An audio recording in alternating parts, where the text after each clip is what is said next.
Hi, I'm Stacy. I'm 45, and I've wanted to fly since I was 7. Today, I'm outside a flight school, trying to make myself walk in. I work long nursing weeks and raise 3 kids alone. Full training can cost 5 figures. Small planes terrify me. If I go inside, I may learn this dream doesn't fit my life. If I leave, I may wonder forever. So I'm going to find out what one responsible first step requires and whether I can take it. When I was 7, crop dusting planes passed over my rural town.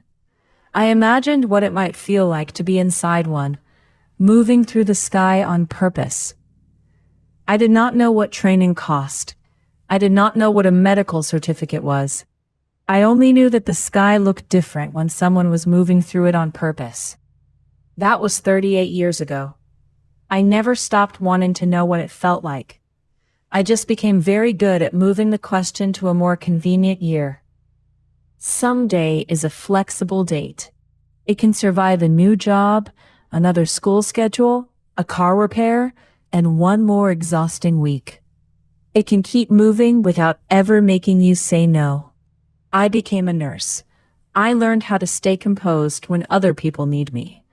I learned to notice risk, follow procedures, and keep going when I am tired.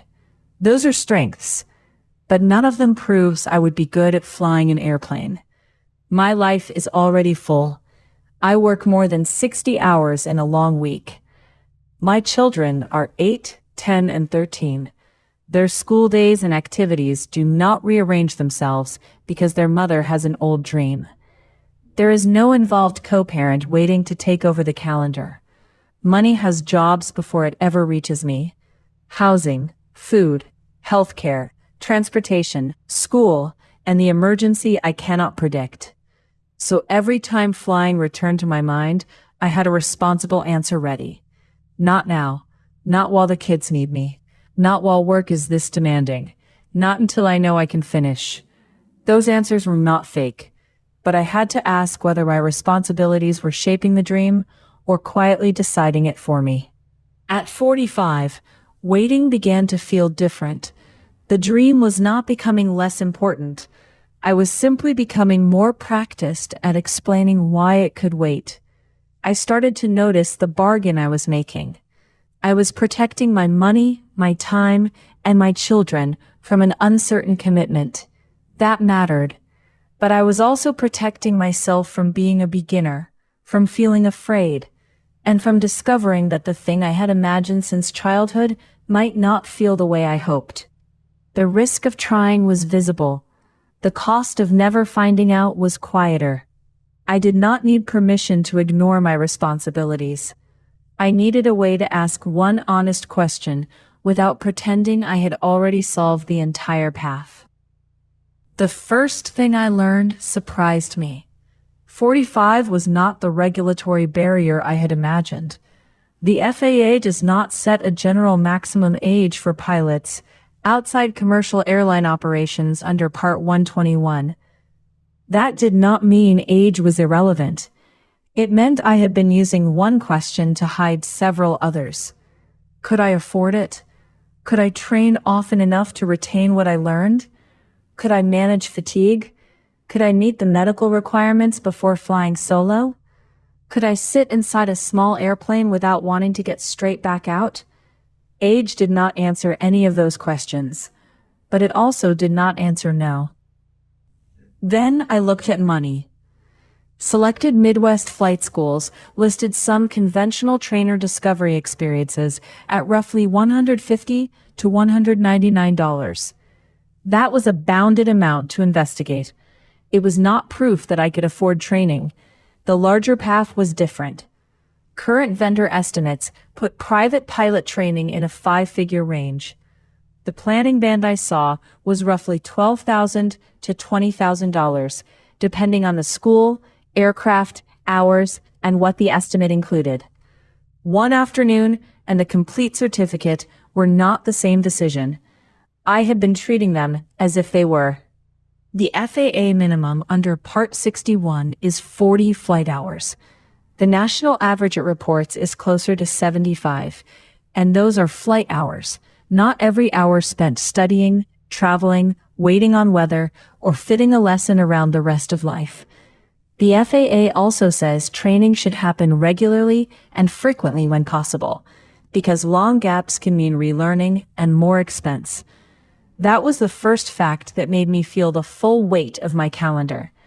I might find one afternoon. That did not prove I could find week after week. A canceled lesson could collide with the only opening I had. A 60-hour work week could make showing up tired more than inconvenient. In aviation, fatigue belongs inside the safety decision. One visit could test whether I was willing to begin. It could not prove that my family could sustain training.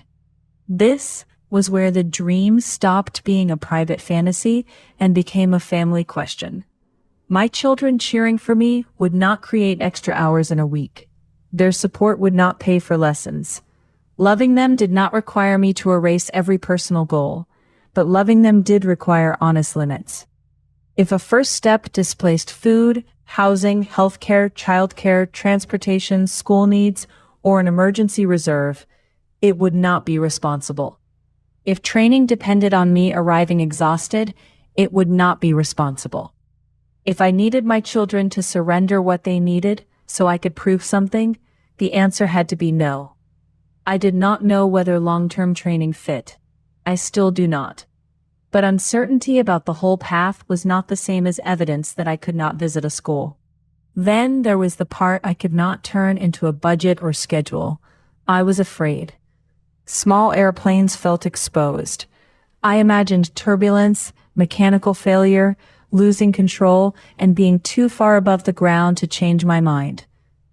I found a fleet-wide FAA statistic showing a preliminary general aviation fatal accident rate of 0.61 per 100,000 flight hours for fiscal year 2025. But that number covered many aircraft, pilots, missions, and conditions.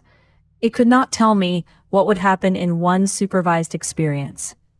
It could not promise safety, and it could not prove that my fear was irrational.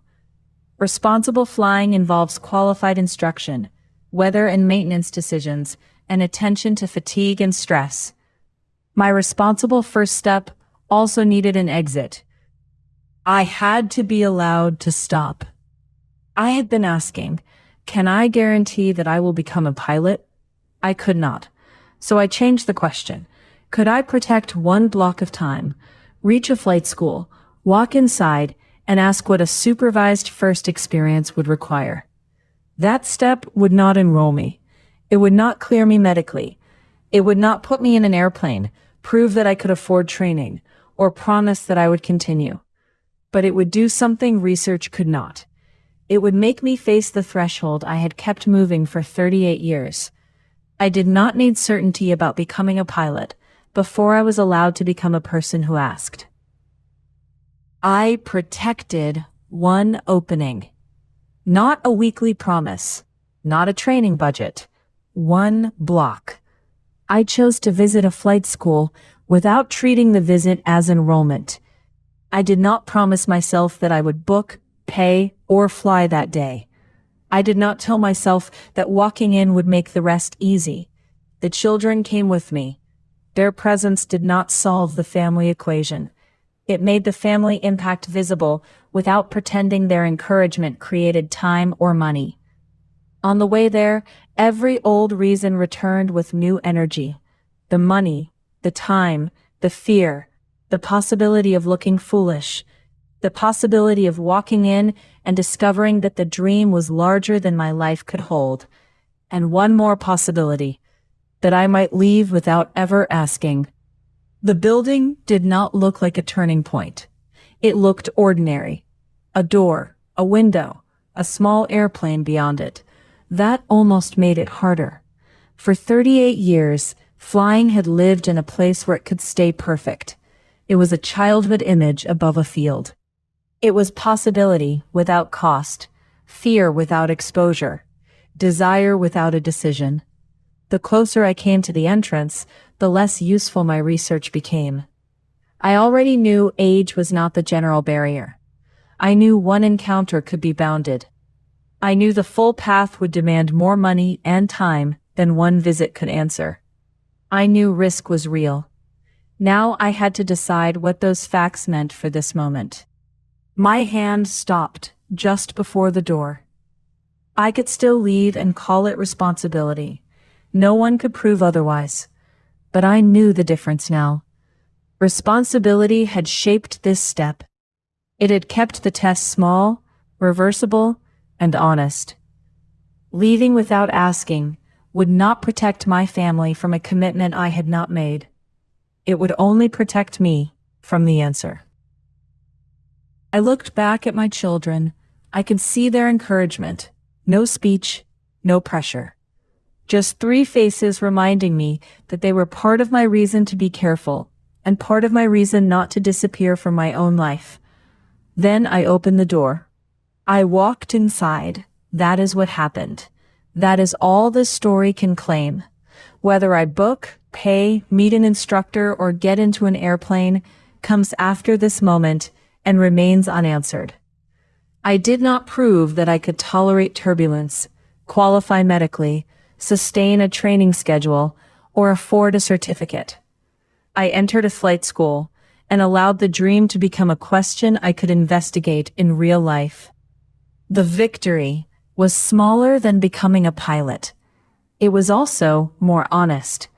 I had spent years believing I needed an answer to every future problem before I could take the first responsible step. But the first step did not need to carry the weight of the whole dream. My responsibilities were never imaginary. My fear was not ridiculous. The money and time did not vanish when the door opened. What changed was the job I gave those obstacles. They could set limits. They could require planning, supervision, and stop conditions. They could still lead me to no, but they did not have to decide no before I asked the first question. I didn't become a pilot when I walked through that door. I didn't prove that I could afford years of training, fit lessons around my children, or stop being afraid of a small airplane. I proved something smaller. My responsibilities were real, but they didn't have to answer every question before I was allowed to ask the first one. At 45, I wasn't too late for flight school. I was only too early to know where beginning would lead. What dream have you been waiting for permission to begin?